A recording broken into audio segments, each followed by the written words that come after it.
இன்னைக்கு எங்கள் ஊர் பொத்தை அடிவாரத்தில் அமைந்திருக்கக்கூடிய பொத்தையடி இசக்கியம்மன் கோயில் கூட பார்க்க போனோம். காலையிலே குட்டிகோள் அகலிக ஊத்துலேருந்து சாமிக்கு பால் குடம் பரங்காவடிலாம் எடுத்துகிட்டு வந்தாங்க. இந்த பரங்காவடிலாம் பார்க்குறப்ப நம்ம உடம்பே ஃபுல்லாக அரிக்குது, உடம்பு ஃபுல்லாக வேல் குத்திருக்காங்க. இங்கே ஒருத்தர் நேச்சை காணிக்கையாக 10 அடி ஹைட்டு உயரத்தில் இருக்கக்கூடிய அருவாவை சுமந்துட்டே போகிறாரு.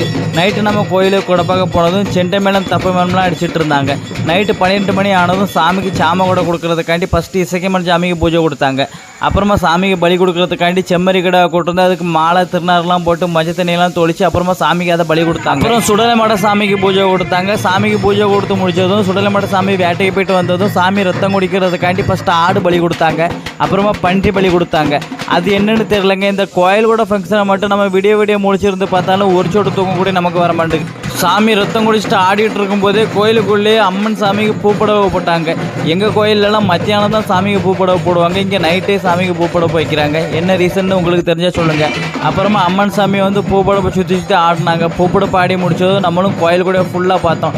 கோயில் கூட முடிஞ்சதும் சாமிக்கு பலி கொடுத்த பன்றியை கொண்டு வந்து நீட்டாக க்ளீன் பண்ணி அதை கட் பண்ணி சமையல் பண்ணி நைட்டாக சாப்பாடும் போட்டாங்க. நம்மளும் விடிய காலையிலே ஆட்டுக்கறியும் பன்னிக்கறியும் ஒரு ஃபுல் கட்டிட்டு கிளம்பிட்டோம்.